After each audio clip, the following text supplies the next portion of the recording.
Okay, thank you very much, Matt and Danny, for organizing this and having me here.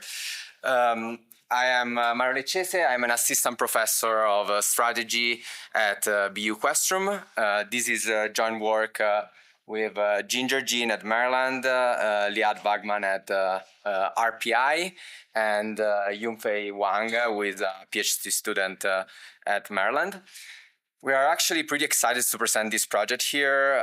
It's something that we have been working on in the last few months, so it's very new, and any comment that you may have is going to be pretty helpful in revising the paper.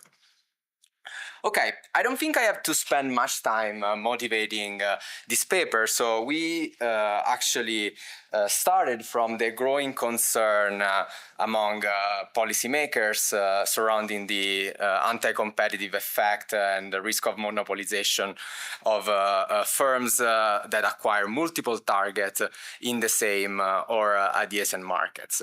So the 2023 US merger guidelines, I think it's guideline number 9, specifically talk about serial acquisition.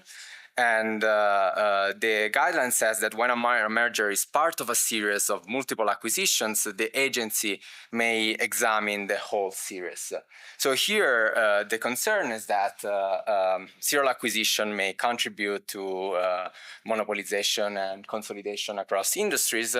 And another issue is related to the size of the transactions involved in this series. One concern is that very transactions that involve that have a relatively low value are part of the series and may not be scrutinized by authorities because fall below the HSR transaction. So with this guideline, the idea is that authorities will be looking at a transaction that may look benign if assessed as standalone mergers, but may not be benign when considering the whole series. There is, of course, also the DMA, which requires gatekeepers to report deals regardless of the transaction size. While this is not directly related to serial acquisition, it may mitigate the issue of not looking at mergers when they fall below a certain transaction value. On top of these policy changes, there are a few high-profile cases that involve serial acquisition. The first one is the FTC against Meta, in which the FTC was concerned with the acquisition of Instagram and WhatsApp and how they may have contributed allegedly to the monopolization in the social media market. There is the DOJ against Google, where the concerns are also around the acquisition of DoubleClick and AdMeld in online advertising. And then there are also cases, I guess the main cases on serial acquisitions concern the acquisitions undertaken by private equity firms. And there is a recent case where the FTC sued Welsh Carson for the acquisitions, its roll-up strategy in the anesthesiology market in Texas. So here the idea is that Welsh Carson made its first acquisition of US anesthesiology partners. This is typically called the platform acquisition, the bigger firm operating in the space. And then after the platform acquisition, the private equity firm, through the platform, engages in a series of add-on acquisition aimed at monopolizing the space. So while the academics have primarily focused to private equity acquirers when thinking about serial acquisition, we see a different kind of focus on the policymaker sides. There is a lot of attention towards the tech sector. I think this is the reason is clear when we look at the importance of the technology sector in the data. Here you have some numbers about the contribution of the tech sector to the overall economy in the US. And on top of that, the technology sector is characterized by a high number of young technology ventures. We contribute to income, employment, and innovation. From a competition standpoint, the tech sector is somewhat special because network effects, data feedback loops, and economies of scale may exacerbate potentially anti-competitive concern. However, probably one of the reasons why in the academic literature, less, in particular among industrial organization economists, there is a bit less research on digital markets, is that it's very hard to define markets and understand who is competing against whom. And so that's kind of like what the gap in the literature that we try to address. We noticed that there is really few literature on serial acquisition in technology markets. And we want, with this paper, try and document, provide some data, empirical evidence on who is acquiring, which kind of targets have been acquired, and which kind of sub-markets within the technology space are seeing the largest number of serial acquisitions. To do so, we leverage a unique taxonomy of the technology sector that is provided us by Standard & Poor, and I'm going to spend some time talking about this taxonomy. Just to give you a sense of what I'm going to show you, I'm going to show you that serial acquisition are prevalent in the tech sector, even if a lot of the attention was given to more traditional industries and private equity firms. The majority of serial deals are conducted by public firms, although there is an important share also conducted by private VC-backed companies, which can use serial acquisition as a strategy to scale up. Then, given the attention that policymakers have devoted to large digital platforms, in particular Google, Amazon, Facebook, Apple, and Microsoft, which I will refer to as GAFAM, we're going to look at whether they exhibit distinctive behavior in serial acquisition in technology markets. And finally, if time permits, I'm going to show you some preliminary results regarding the extent to which private VC-backed firms can use serial acquisition as a way to scale up and increase their likelihood of exiting the IPO. This, to some extent, is related to the concern of the kind of like the tension between static and dynamic enforcement, in the sense that like serial acquisition can eventually, in the long run, stimulate competition by allowing private VC-backed firms to exit the IPO. As I said, there is a very large literature on M&A, the drivers of the M&A activity, the implication for performance of acquirers. There is a growing literature on the impact of startup acquisition by GAFAM. We're different because we look at serial acquisition. This is, to the best of my knowledge, the first paper that tries to describe serial acquisition patterns in technology markets. There is only one paper on the anti-competitive effect of private equity roll-ups by Asil, Tom Wallman, and other co-authors. But that paper, yeah. There's strategy papers by Paul Noddy at Wharton. Yes, he's focused on private equity, though, right? Yeah. And he has one that focuses on the competitive effects. And the answer in that and some of his other works, again, this would appear to be SMJ stuff like that. Right. Suggests that the answer is it's mixed. Some areas it's problematic, some is less problematic. But since I'm on this kicker of SMJ, the strategy still matters. In impact of startup acquisition by GAFAM, there's the paper that just came out in the SMJ, the last issue, I think. There are a number of co-authors on the paper, but of course I only know my co-author on the paper. And that's Brian Wu. And it looks at Apple. Right. Yeah. Oh, that's met Brian. I know Brian. He told me. I mean, this is kind of like, of course, it's a non-exhaustive list. I know Brian. I know the paper by Paul Nori. This is more like. So we are kind of like try to be a little bit broader, not focus on private equity. Give a broader overview of serial acquisition in technology market. But thanks so much for pointing out those additional references.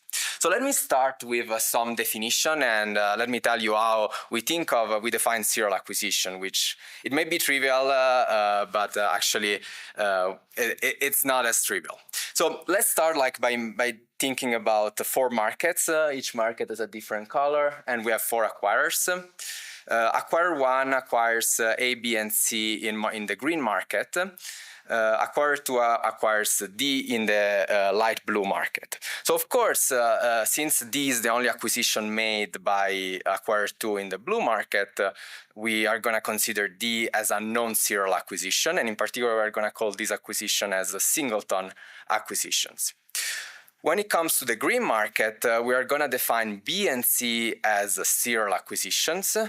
And A is what we're going to call an initial acquisition, but we're not going to refer to the acquisition of A as a serial acquisition because we take the perspective of the competition authority, and as of the time A is acquired, the competition authority cannot know whether or not A will be part of a series. In the same way, target E in the gray market will be an initial acquisition, and F a serial acquisition, and G again is going to be a singleton acquisition. Now, the challenge, however, is defining markets in the technology sector. So let me talk a little bit about the data that we use for that. So first we use CompuStat data, which you might be familiar with. It contains financial and accounting metrics about US public firms. We use Crunchbase data. In Crunchbase data, each observation is a round of venture capital financing. We have any kind of information you can think of, the size of the round, the identity of startups and investors, and information on exit and business description on startups. But the main database that we use is this S&P 451 research. In this database, each observation is a majority control acquisition. What is key about this data set is that it provides us with a unique taxonomy of the technology sector. Each firm is assigned to a level 1 and a level 2. An example of level 1 would be mobility. An example of level 2 is devices or messaging. So to give you a sense of how granular the partition of the technology space implied by this taxonomy is, we have about 24 of level 1s and 200 of level 2s. I'm not allowed to disclose the exact numbers here. But this just to give you a benchmark, if we were to use other traditional industry definitions used in the literature, such as SIC code, this same space would be partitioned in about 3 or 4 markets, while here we're talking about hundreds of markets. We are going to use 2 different definitions of markets. One is what we call the narrow definition, in which a market is defined as the combination of a level 1 and a level 2. So for example, under this narrow definition, Motorola and Apple will be competing in mobility devices, and WhatsApp and Snapchat will be competing in mobility messaging, but Motorola and WhatsApp will not be classified as competitors. We are also going to use a broader definition of markets, which is just at the level 1 level, which is mobility, for example, and this would tag Motorola and WhatsApp as competitors. To give you a sense of how this market definition is reflected into the antitrust cases that I mentioned, if we were to analyze the acquisitions of Instagram and WhatsApp through the lenses of this taxonomy, we would classify WhatsApp as a serial acquisition because using the level 1, the wide definition, because WhatsApp is in messaging, mobility messaging, whereas Instagram is in mobility application. So Instagram is in a different different level 2, but same level 1. So if we define markets in the narrow way, differently from what the authority is doing, we wouldn't classify these as serial acquisitions. But this would be a serial acquisition if we use the wide definition of markets. For AdMeld and DoubleClick, instead they belong to the same level too, so they will be DoubleClick would be considered as a serial acquisition even using the narrow market definition. Okay, of course, like the extent to which this taxonomy of the technology sector captures competition dynamics within the technology sector is key for the impact of our research. We have validated these taxonomies in a previous paper with Ginger and Liad, 2023 paper. Kind of like we present a serious set of evidence supporting the extent to which competition is captured by this taxonomy. What you see here on the slide is that like the extent to which companies in the same level 1 and level 2 display more similar business description when compared to companies in the same level 1 but different level 2 or in different level 1. So you should think of moving from left to right on the table as a reduction in the extent of competition as measured by the S&P taxonomy. And consistent with that, you see that the business description of firms become less similar. So I'm going to show you 4 facts about serial acquisition in the technology sector. First thing, we find that serial acquisitions are prevalent. Regardless of whether we use our narrow or wide definition, we find that they account for between 24 and 37% of the deals. On average, deals are between, the length of the series ranges between 1.7 and 2.11 deals, excluding the initial deal. And surprisingly, when we compare our results to the literature on private equity, which argues that the initial acquisition tend to be larger in size, we find that follow-on acquisition tend to have larger deal values. Of course, this summary statistic may hide a significant heterogeneity across sectors. So let me just explain this graph, which may appear to be confusing. On the y-axis, we see different level 1, so system, storage, semiconductors, all the level 1 that we have. And on the x-axis, we see whether the deal is a singleton, an initial deal, or a follow-on deal. On the left-hand side, we see we represent the number of deals in each category and sector. And lighter color reflect larger sectors in terms of deal count. So you can see that there are big sectors like application software where there are a lot of deals, a lot of follow-on deals. But the interesting comparison is when we compare the left and the right picture. You can see that on the right-hand side, we have, instead of aggregating the total number of deals, we aggregate the total dollar invested in mergers and acquisition. So if you compare semiconductors or AI with application software, you see that in semiconductors of AI, there are really few deals. The colors is very dark on the left-hand side, but the color tends to be light on the right-hand side.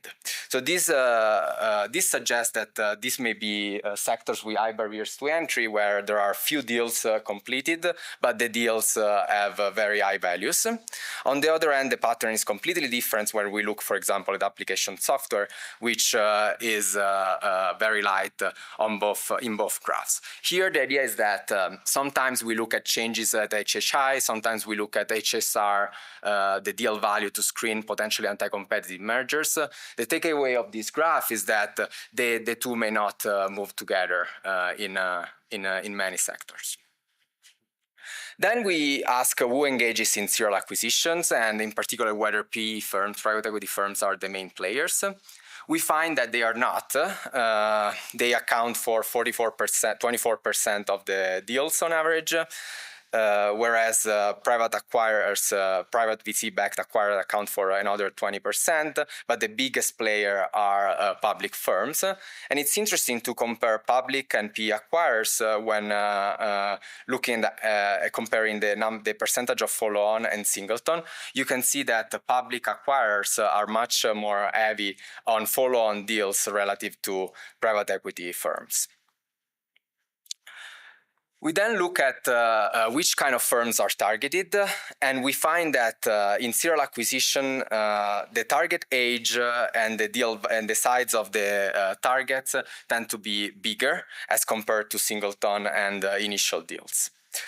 More interestingly, from a competition perspective, we look at the extent to which serial acquisitions are completed in the core business area of the acquirer. So if we can look at the percentage of deals, serial acquisition in which the core business of the acquirer and the core business of the target overlap, and we find that on average serial acquisitions are more likely to happen in the core business area of the acquirer.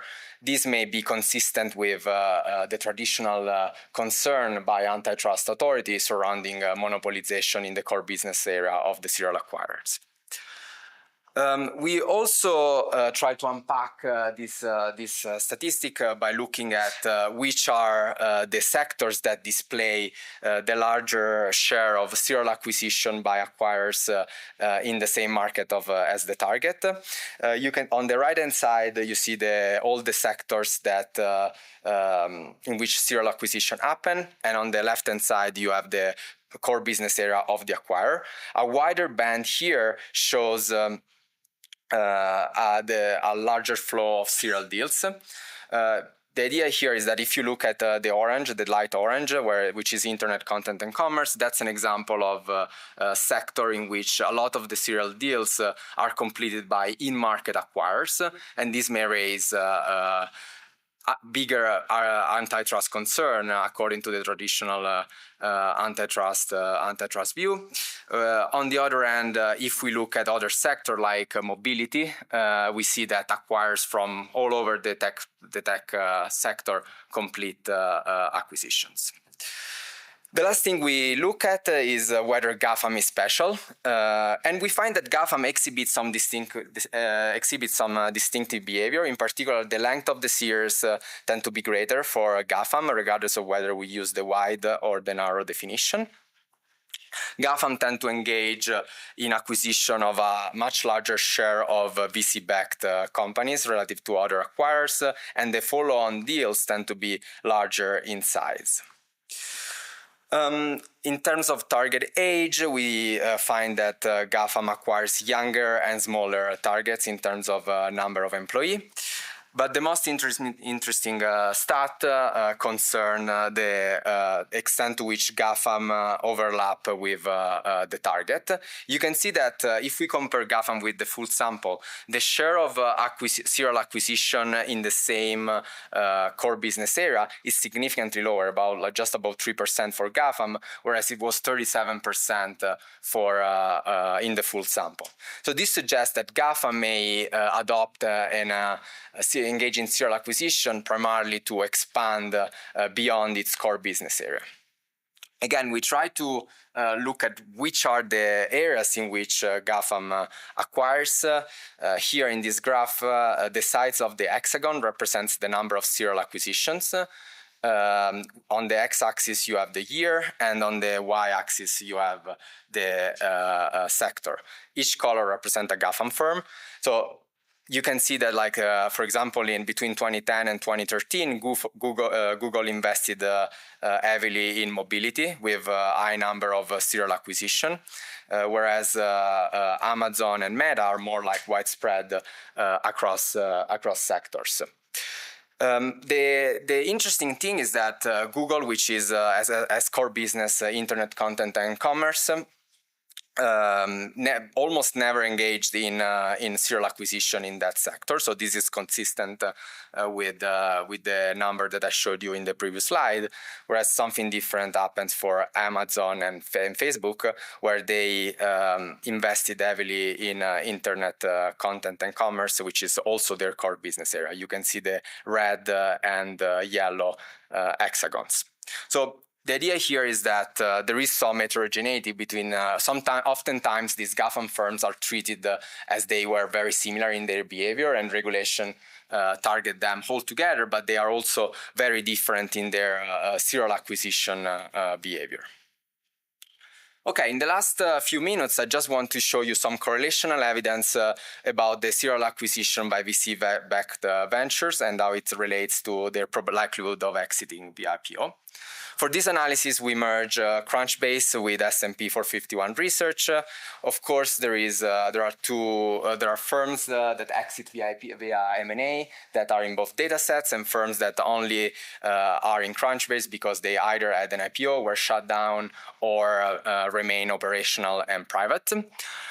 The challenge, empirical challenge that we face is that for the ventures that are exclusive in Crunchbase, we do not observe their market, their level 1 and level 2. So we use BERT, which is an NLP technique, to extrapolate this S&P taxonomy. Eventually, we are left with a sample of ventures, some that exited via IPO, some that were shut down, some that were acquired, and some that remained operational, for which we all have this technology market. Of course, there are big endogeneity concerns here, because engaging in serial acquisition may correlate it with unobservable attributes of the acquirer. For example, the serial acquirers may have better management team, and this is correlated with their decision to engage in serial acquisition, but also with their likelihood of having an IPO. We cannot fully address this issue yet. We're working on it, but in the meantime, to mitigate at least part of this endogeneity concern, we leverage propensity score matching and match on a few observable attributes that we have.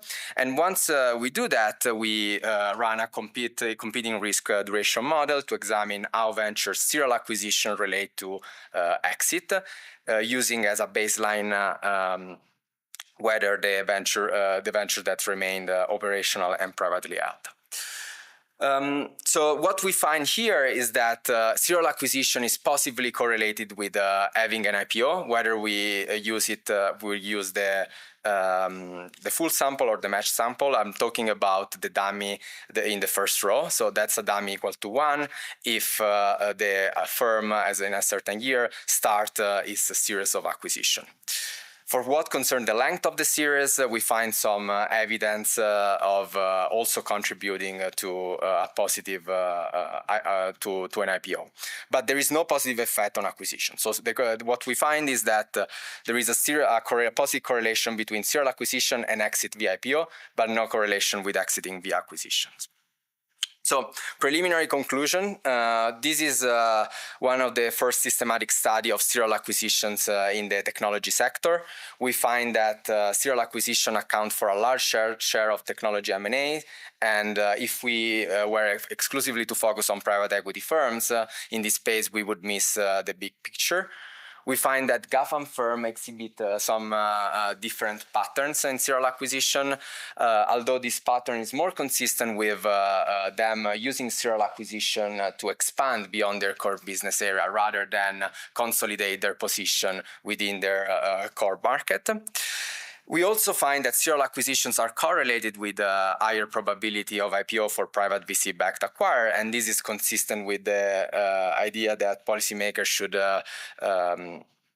consider balancing out short-run anti-competitive effect, consolidation risk with longer-run entry and innovation incentives. I'll stop here. Of course, we have this is still very preliminary. I very much look forward to keep talking about this now or on the ski lift. Thank you.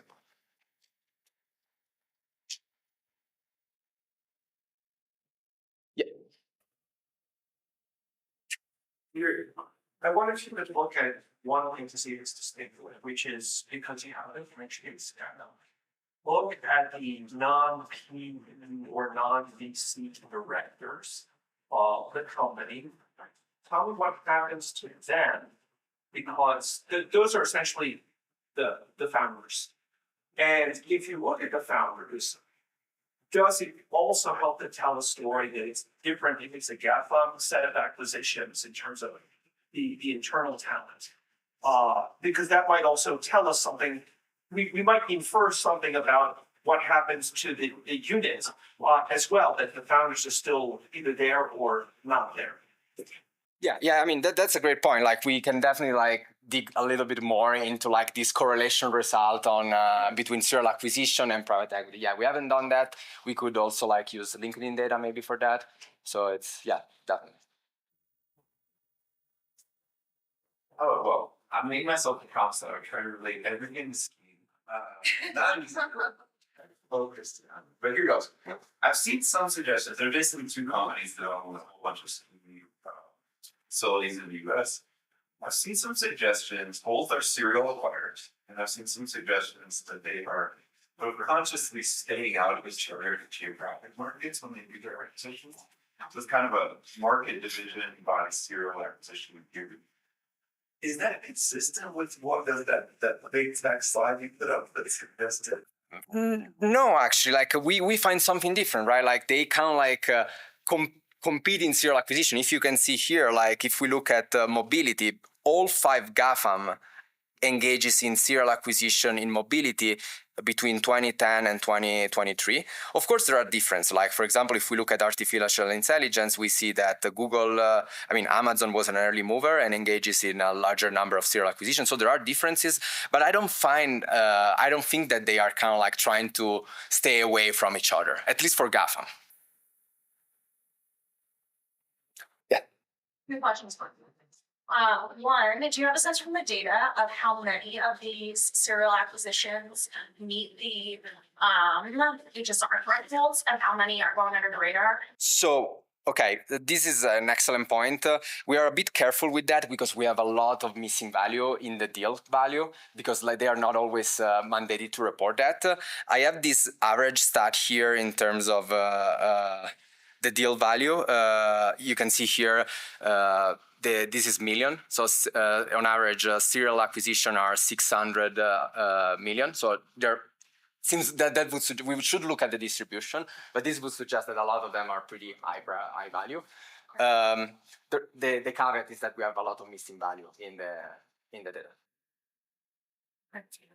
Interesting. I think that's obviously it's an important role. Yeah, so the reason you probably have missing value is because they're small, Yeah. because they're not material. So they're not getting. Exactly, they're not material. Yeah. So, that's an important question to get at, but difficult. So just I can give you the number of missing. We're talking about 70, 75, 80% of missing value. So if that were all material, then we would have an issue for the HSI.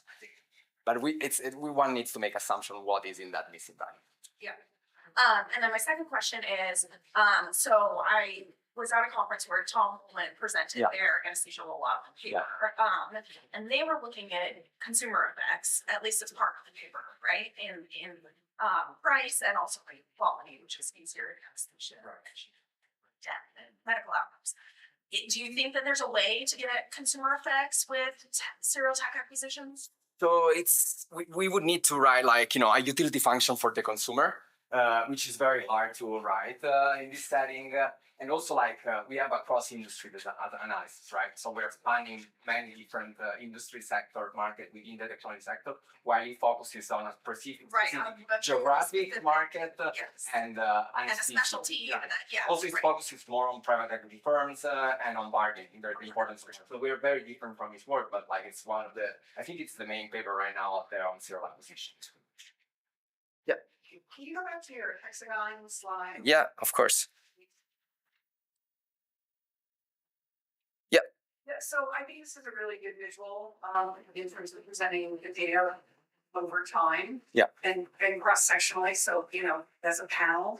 And I think there's a lot in here that would speak to enforcement priorities, right? So most of the serials, the biggest serials observations are in mobility, which makes total sense, right? I mean, we're moving away from desktops and, to mobile systems. And then I think next is it's like application software. Right. Yeah. So it seems that, one practical takeaway here is enforcers should be training their sites on the mobility space. But second, I don't see any trends over time. I don't see the hexagons getting bigger and bigger and bigger or smaller and smaller. It seems very random. Right. Yeah. To me. What do you make of that? I mean, so I guess our interpretation is that for at least this is for GAFAM only, right? For GAFAM, they don't want to consolidate their position in a specific market. Rather, they have this. They use serial acquisition to expand beyond what becomes their core business. So once they enter mobility, Google became big after 2012 in mobility, then it's time to move on to something else, right? So to some extent, one may interpret this as like less risk of monopolization, but on the other end, it could be even like riskier, right? So it's kind of like it's hard to make conclusion on what we should do from an antitrust standpoint, but that's kind of like what our takeaway. It's more an expansion strategy rather than a consolidation strategy. Don't know if you have different interpretation. That's a good point. I think again, as per the earlier discussion, the digitals expand through acquisition, wildly through acquisition at warp speed. The other thing, and this is just a kind of a note for future research, we have ongoing a study right now on acquisitions of physician practices by hospitals, and I think that's fertile ground for looking for more. Applying maybe this methodology to enterprise sector. Yeah, actually, I was thinking about that. So, I mean, eye-popping statistic in 2017, close to 70% of physician practices were independently owned, and we're using IQVIA data, 180,000 records across the U.S. In 2024, 35% of physician practices were independently owned. okay. Monica, we got time for one more short question. Okay. I don't know what's next. I was wondering that it's like, it's just like a huge maybe, and it's just how data, it's just how the lies and stuff, does that include each year, each lockdown on the y-axis, there's really one time, right? So like, in which one, whether people with mobility, or everyone else is doing mobility, right? Yes. Yeah. It's your kind of name, right? Right. Yeah. In this sense, like we see some sort of like, but it's more like across time, right? But then like Google stopped in 2012, but then Amazon entered like 2 years later. But yes, that could be one. They will never overlap. Yeah, I checked that because at the beginning I thought it was just that I was feeling the thing, but then I checked and they never overlap. Yes. Yeah, it's surprising. That is surprising, yes. But they do overlap in a short like time horizon, right? Next year. So we don't have a good I mean here wait, these are serial acquisition though. So it is possible that, for example, it's likely actually that, for example, Amazon made an acquisition in 2012, right? Yeah. It's just that it was its first acquisition. Right. So there is overlap in acquisition, there is no overlap in serial acquisition, which. Okay, I think I'm out of time. Yeah, thanks so much, Mario. Thank you.